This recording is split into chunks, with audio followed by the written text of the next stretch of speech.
오늘부터 빌립보서를 함께 읽으면서 은혜 나누도록 하겠습니다. 저희가 옥중서신을 보겠다고 이렇게 시작을 했는데, 옥중서신은 빌립보서, 에베소서, 그 다음에 골로새서, 빌레몬서 이렇게 4권입니다. 로마 감옥에서 갇혀 있었던 바울이 옥중에 썼다. 그래서 이제 옥중서신으로 이렇게 구분이 됩니다. 빌립보서를 시작하면서 요즘 우리 성도님들을 이렇게 한 분 한 분, 한 가정 한 가정 좀 떠올려 봤어요. 또 우리 비대면으로 참여하시는 분들까지도 이렇게 잘 생각을 해봤습니다. 그랬더니, 염려가 없는 집이 없는 거예요. 염려가 없는 집이 없는 거예요.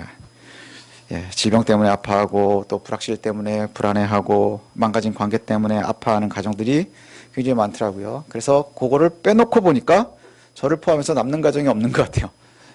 그래서 요즘에 뭐 옛날에 어떤 저 목사님도 또 뭐 되게 유명하신 분들도 살만하십니까? 뭐 사는 게 어떻습니까? 뭐 이런 얘기들 하는데, 참 사는 게 쉽지 않다는 생각을 이렇게 합니다. 참 사는 게 쉽지 않다. 힘들지 않고 행복하게 의미 있게 살 수는 없을까? 이런 생각을 좀 해봤거든요. 어떻게 하는 것이 우리가 훨씬 행복하게 사는 걸까? 어떻게 사는 것이 가장 의미 있는 것일까? 근데 아무리 생각해봐도 뭐 별로 신통한 방법이 없는 거예요.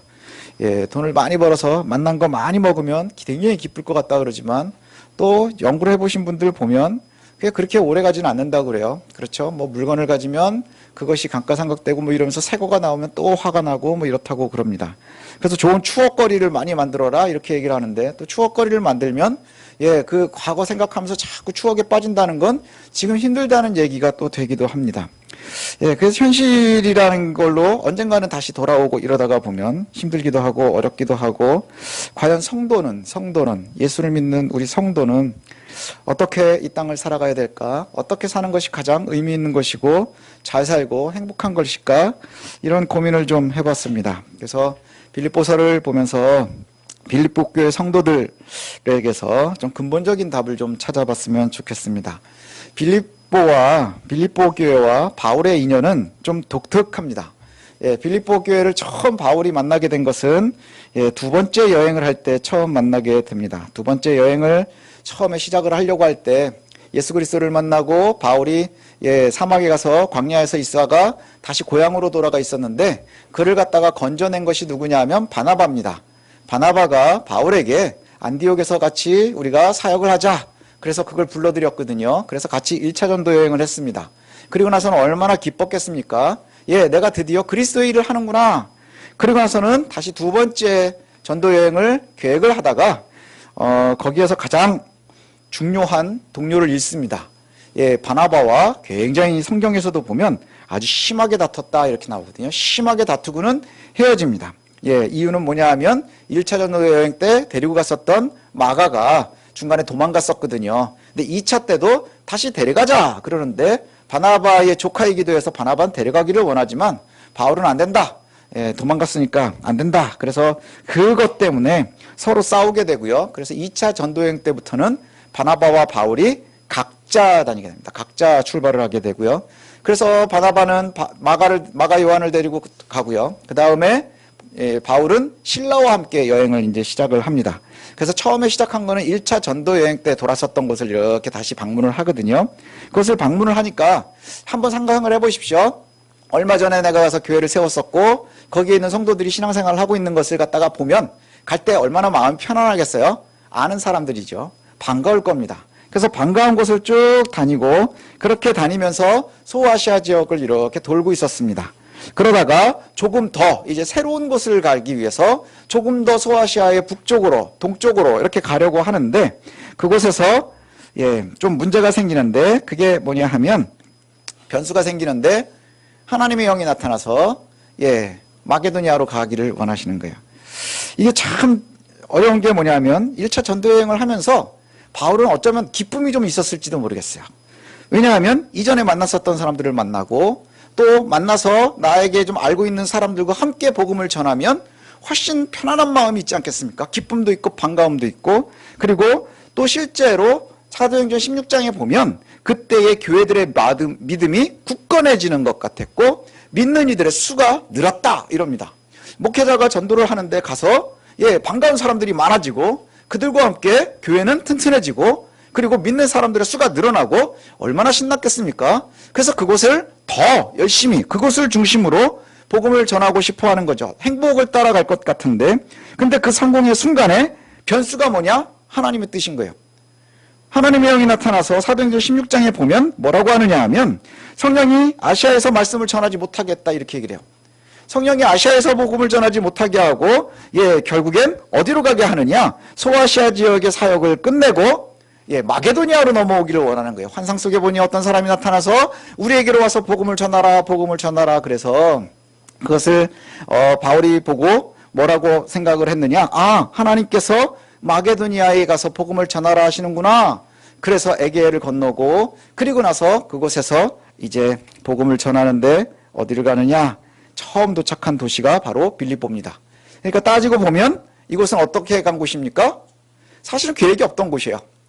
처음에 출발할 때에는 원래 갔던 곳, 내가 아는 곳, 편안한 곳을 가고 싶어 했거든요. 그런데 하나님의 영이 가장 즐겁고 행복을 좀 잠깐 누리려고 할 때 그때 부르신 거예요. 그 빌립보로 갔습니다.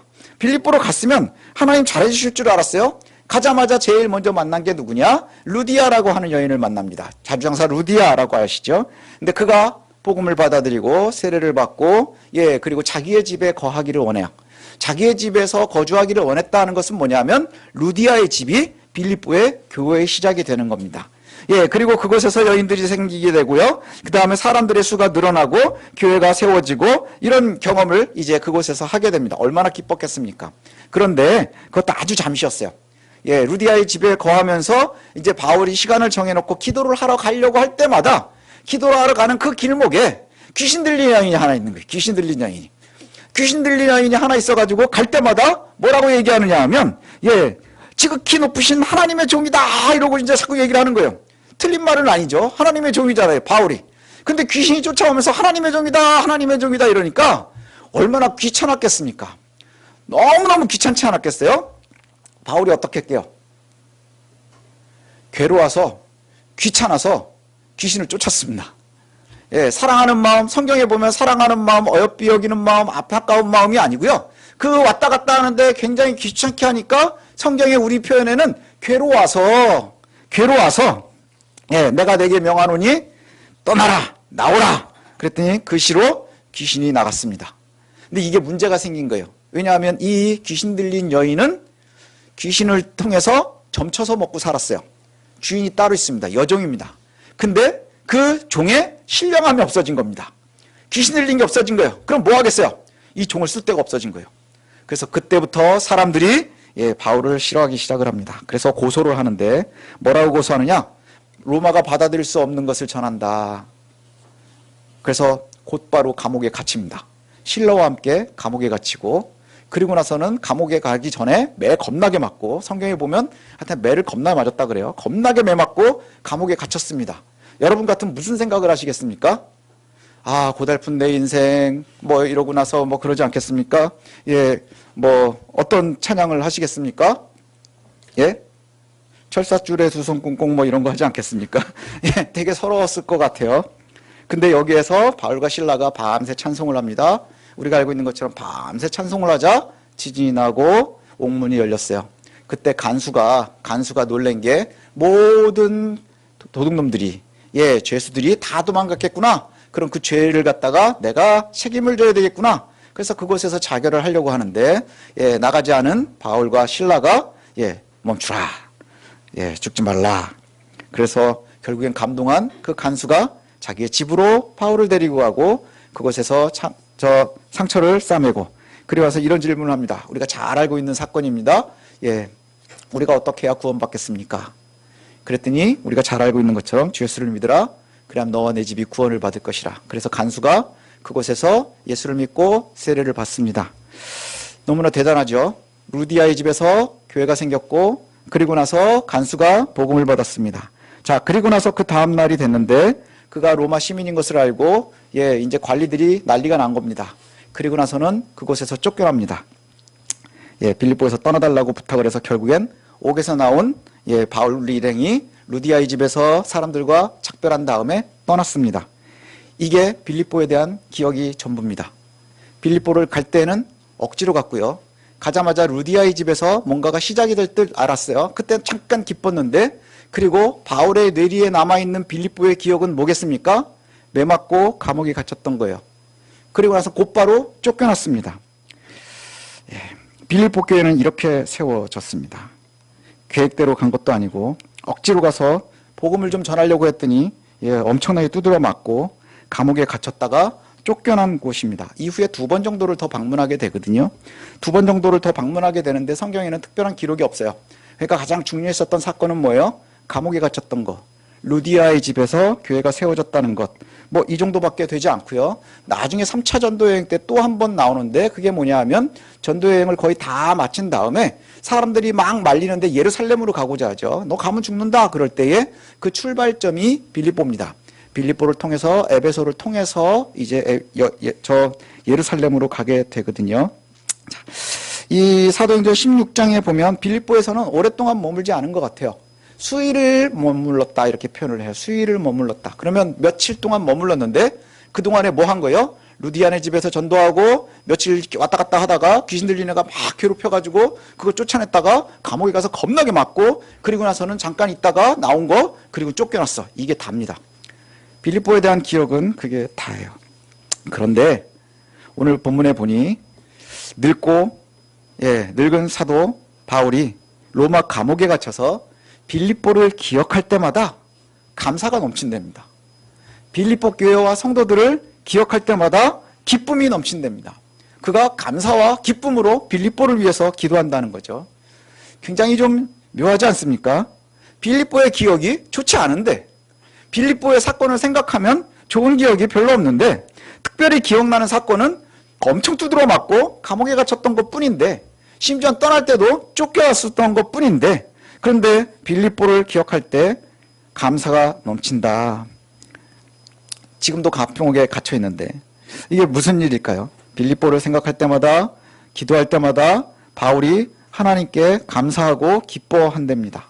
그래서 우리가 이 바울의 감사와 기뻐하는 모습을 보면서 우리의 기쁨의 포인트를 좀 찾았으면 좋겠습니다. 우리가 잊고 있었던 기쁨을 찾았으면 좋겠습니다. 2가지 정도를 제가 찾아냈는데 하나는 뭐냐 하면 첫 번째 기뻐할 수 있었던 이유가 6절에 나옵니다. 너희 안에서 착한 일을 시작하신 이가 그리스도 예수의 날까지 이루실 줄을 우리가 확신하노라 이렇게 되어 있거든요. 착한 일을 시작하신 이가 그리스도가 다시 오시는 날까지 이루실 줄을 확신한다. 하나님께서 시작하신 일을 바울이 착한 일 이렇게 표현을 하거든요. 착한 일, 좋은 일. 그래서 착한 일이라는 것을 이렇게 해석하면 됩니다. 빌립보 교인들의 삶 속에서 역사하신 하나님의 구원 사역. 하나님께서 좋은 일을 하신 게 뭐냐? 빌립보 성도들에게 복음을 전해서 그들이 구원받고 중생한 것. 그 일을 시작을 하셨어요. 처음에 시작하고 바울은 수일밖에 머물지 못했습니다. 그런데 그 일을 가리키는데 바울이 하나님의 일을 시작을 하고 그때부터 빌립보의 교인들이 그들에 의해서 실천되고 또 하나님께서 착한 일을 이루시고 완성하신다 하는 겁니다. 감옥에 갇혀있는 바울이 빌립보 교회와 성도들을 기억하고 감사할 수 있는 이유가 뭐냐? 그럼 첫 번째는 그들이 구원받았고 하나님께서 그 일을 시작하셨는데 그 일을 그리스도 예수께서 다시 오시는 날까지 이루실 거라는 거예요. 버리지 않으실 거라는 것이죠. 그 일이 끝까지 이루어질 것이다. 뭐가요? 구원과 중생이. 빌립보 교회는 바울이 복음을 전한 첫날부터 지금까지 복음을 함께 참여하고 있다 이렇게 표현을 해요. 그리고 빌립보의 성도들 안에서 선한 일을 시작하신 이가 하나님께서 그 일을 중단하지 않으시고 끝까지 이루실 것이다 이렇게 말씀하고 있습니다. 이것이 첫 번째라는 거예요. 이것이 첫 번째. 두 번째는 7절인데 7절에서 한번 볼까요?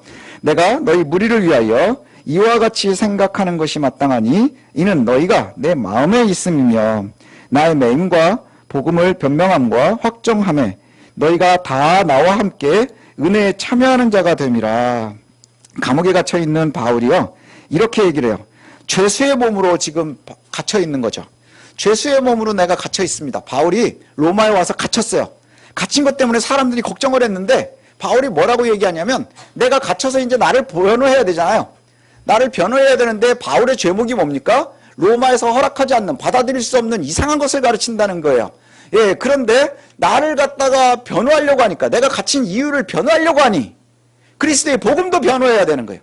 그게 맞물려 있으니까 예, 그리스도의 복음도 변호를 해야 되는 거예요. 그래서 그리스도의 복음을 변호하니 결국에는 뭐라고 얘기하느냐, 내가 그 결과로 그리스도의 복음을 확정했다, 이렇게 얘기를 합니다. 완전히 증명해낼 수 있었다 얘기를 합니다. 확정이라는 말이 헬라어로 베바이오스 이렇게 얘기를 하는데, 이게 법정 용어랍니다. 법정 용어, 무죄, 유죄 이렇게 딱 끝내버리는 거예요. 그리스도의 복음을 내가 지금 갇힌 이유 때문에 변명을, 나를 위해서 변명을 하려고 하다가 보니 그리스도의 복음을 변명을 해야 됐고, 그것 때문에 그리스도의 복음이 이곳에서 확정되었다는 거예요. 현실은 감옥이에요. 그래서 사람들이 나를 염려합니다. 너무너무 힘들게 사니까, 고통 가운데 있으니까. 그런데 그 이유가 어디에 있느냐? 처음에 그리스도께서 나를 보내신 이유 때문이에요. 그리스도의 복음 때문에 내가 갇혔고, 그리고 그것 때문에 내가 증명하려고 하니 그리스도를 자연스럽게 증명해야 된다는 거예요. 이 얘기가 어디에도 또 나오느냐 하면요, 이와 비슷한 것이 감옥으로 가기 전에 예루살렘으로 갔을 때에, 예루살렘에 딱 가니까 사람들이 막 오지 않겠습니까? 바울이 그래서 로마의 황제에게 재판을 받기를 요청을 합니다. 그러자 사람들이 막 말리거든요. 분봉왕들도 말리고 막 그래요. 그때 아그리빠 왕 앞에서 사도 바울이 하는 얘기가 그거예요. 내가 잡힌 것, 내가 잡혀서 묶여있는 것, 이것 말고는 여기 있는 사람들이 다 나와 같았으면 좋겠습니다, 이렇게 얘기를 해요. 이 얘기가 뭡니까? 나는 지금 묶여있지만, 나는 잡혀서 지금 체포되어 있는 사람이지만, 그러나 지금 내가 체포되어 있는 이유는 그리스도의 복음 때문이라는 거예요. 그 그리스도의 복음이 지금 내가 갇혀있는 요것만 빼고는 여러분들에게도 다 있었으면 좋겠습니다. 이게 바로 바울의 변호라는 거예요. 내가 갇히게 된 이유는 그리스도 때문이고, 그리고 그리스도의 복음을 갖다가 나를 변호하려니 그리스도의 복음을 변호하게 됐고, 그리고 나서 그 때문에 결국에는 복음을 확증하게 되었다. 그리고 이 일을 하는데 빌립보가 기억이 나는 이유는 뭐냐? 너희들이 처음에 믿을 때부터 나와 동행했다는 거예요. 나와 동행했다. 같이 누가 쫓아왔다는 게 아니라 믿음의 동료로 함께 했다는 것이죠. 함께 끊임없이 바울과 함께 복음을 전하는 일에 동참했다는 거예요. 다시 한번 생각을 해보십시오. 바울의 현실은 어떻습니까? 감옥입니다. 차디찬 쇠사슬입니다. 그러나 바울은 감옥에 갇힌 이유가 뭐냐? 그 때문에 복음이 확증된다 하는 얘기예요. 저와 여러분도 그리스도의 복음을 듣고 또 받은 성도들이지요. 우리가 믿는 사람들이라고 하는 것은 그리스도의 복음에 있는 사람입니다. 자, 우리가 기뻐해야 되는 것, 감사해야 되는 이유가 어디에 있을까를 생각을 해봅니다. 아까 처음에 얘기한 대로 우리가 생각을 해보면 어떻게 하면 우리가 행복할 수 있을까? 어떻게 하면 즐거울 수 있을까? 어떻게 하면 감사할 수 있을까? 이런 거를 생각을 해봤어요. 우리 수능을 치른 학생들도 있잖아요. 이 친구들에게 제일 중요한 건 뭐냐? 좋은 대학을 가는 겁니다. 대학을 가면 순간 행복하겠지만 교수님들이 되게 못 살게 굴 겁니다. 엄청 불행하겠죠. 졸업할 때쯤 되면 또 취업을 해야 될 겁니다. 직장을 가져야 될 겁니다. 직장에 가면 또 상사들이 또 엄청 뭐라 그러겠죠. 그러면 항상 우리는 늘 노출되어 있는 거예요. 바울의 감옥이나 우리의 삶이나 다르지 않다는 거예요. 현실을 보면 아까 초대에 말한 대로 늘 우리는 병마와 싸워야 되고요. 관계와 싸워야 되고요. 불안과 싸워야 되고요. 불확실성과 싸워야 됩니다. 그 현실이 내가 살아가는 현실인 거예요. 누가 완벽한 행복을 누리면서 살아가겠습니까? 행복을 누릴 때 있죠. 저도 리즈 시절이 있었습니다. 안 믿어주시겠지만. 그렇지만 그때가 순간 지나가는 거예요. 우리의 삶에 가장 중요한 건 뭘까요? 나의 삶의 이유이죠. 지금 현실은 차디찬 감옥이지만 그러나 우리에게 참된 근본적인 행복과 감사와 의미를 찾을 수 있는 것은 내가 살아있다는 거예요. 살아있다는 거예요. 목숨이 붙어있다는 게 아니라 예수 그리스도로 말미암아 내가 구원 가운데 살아있다는 거예요. 이 땅에서 올가매는 이 모든 것이 완벽하게 나를 제어할 수 없는 구원에 살아있다는 거예요. 예수 그리스도의 복음에 살아있다는 거예요. 내가 구원받았다 하는 것 자체가 바로 그것이죠. 몸은 항상 감옥에 갇혀 있을 수밖에 없는 거예요. 바울이 갇혀 있는 로마의 감옥이나 우리의 염려의 감옥이나 또 질병의 감옥이나 관계의 어려움의 관계나 저 감옥이나 또 불편함의 감옥이나 모든 것이 똑같다는 것이죠. 그러나 그 안에서 우리가 꼭 이루어야 되는 것이 있어요. 뭐냐? 내 삶을 증명하는 것이 그리스도의 복음을 증명하는 것이 되어야 한다는 거예요. 내가 나를 변명하는 것이 그저 나만 변명하는 것이 아니라 그리스도의 복음을 변명하는 것이 되어야 한다는 거예요. 우리는 로마에 갇혀있는 감옥을 생각하면서 바울을 생각하면서 풀려나는 것이 기쁨이라고 생각할 거예요. 그것이 우리가 생각하는 모습이겠죠. 풀려나서 좋은 집도 가지고 좋은 차도 타고 다니면서 사는 것이죠. 저도 그랬으면 좋겠어요. 여러분들 집안이 다 그랬으면 좋겠습니다. 그러나 더 근본은 뭐냐? 우리의 삶의 근본은 그리스도의 복음에 있어야 된다는 거예요. 우린 구원받은 이들이니까. 구원받은 이들이 내가 힘들어서 어렵습니까? 그래서 나를 스스로 증명해야 됩니까? 그러면 나를 증명하는 것이 복음을 증명하는 것이 되어야 하는 거예요. 그리고 그것 때문에 그리스도의 복음이 확증이 되어야 하는 거예요. 그럼 감옥에 갇혀있는 바울이 누리는 그 기쁨이 우리의 것이 될 줄로 압니다. 또 멀리 떨어져 있어서 바울이 기억하는 빌립보는 매맞고 갇히고 어려웠고 힘들었었던 것뿐이지만 하나님 주시는 기쁨이 있을 거라는 것이죠. 그 기쁨을 누리지 못하면 우리는 이 땅에서 늘 감옥의 삶을 살 수밖에 없는 거예요. 늘 매여있는 삶을 살 수밖에 없는 거예요. 우리가 그 올무에서 풀려나는 것, 그리고 그것을 이기는 것, 그것은 결국은 시작하신 이가 결국 이루시는 그것을 믿고 기대하는 것뿐이라는 것이지요. 빌립보 감옥에서 간수에게 선포했었던 그 말씀이 정답인 줄로 압니다. 주 예수를 믿으라. 그리하면 너와 내 집이 구원을 얻을 것이라. 우리의 존재의 의미가 바로 거기에 있음이지요. 시작하신 이가 마지막까지 이루시는 것이고, 그리고 나의 삶을 증명하는 것이 그리스도를 증명하는 것이 되어야 한다는 것이지요. 그리스도를 빙자해서 나를 증명하려 하는 것이 아니라 나를 증명하려고 하는 것이 결국엔 그리스도를 증명하기 위함이어야 한다는 것 기억하시기를 소원합니다. 내가 처한 치열하고 힘들게 살아가는 하루하루의 현실이 나를 변명하면서 또 나를 증명해야 되는데 그 증명 속에서 그리스도가 증명되기를 원합니다. 복음이 증명되기를 원합니다. 나를 보면서 나의 염려를 보면서 그리스도의 복음이 확증되기를 원합니다. 그리고 빌립보를 보면서 기뻐하는 것처럼 저와 여러분들이 해야 할 일이 있습니다. 뭐냐? 서로가 서로를 기억하며 기쁨을 나눌 수 있어야 한다는 것이죠. 빌립보에서 있는 이들이나 또 감옥에 있는 바울이나 함께 서로를 기억하며 기뻐할 수 있도록 해야 한다는 거예요. 그래서 오늘 이것을 기억했으면 좋겠습니다. 마치 복음을 접한 첫날부터 갇혀있는 바울의 사역에 동참한 그 빌립보 성도들처럼 우리가 서로 기도하기를 쉬지 말아야 됩니다. 에베소서의 마지막이 그거였죠. 잘 무장해서 뭐 해야 된다 그랬습니까? 우리가 기도해야 한다 그랬잖아요. 우리 주변에 있는 이들 힘들어하죠. 혼자서는 좀 힘들겠지만 우리가 함께 기도하는 겁니다. 바울이 혼자서 감옥에 갇혀 있는 것이 아니라 빌립보를 기억하며 기뻐했어요.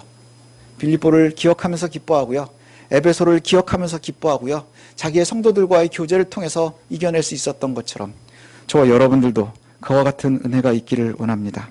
하나님께서 우리를 통해서 시작하신 선한 일을 마지막까지 놓치지 않고 이루실 줄로 믿습니다. 이것이 바로 저와 여러분에게 약속된 삶입니다. 우리가 순간순간이 아니라 가장 근본적인 그리스도의 복음 위에 서서 그 그리스도의 복음 때문에 기뻐할 수 있는, 즐거워할 수 있는, 의미를 찾는 저와 여러분들 되시기를 소원합니다.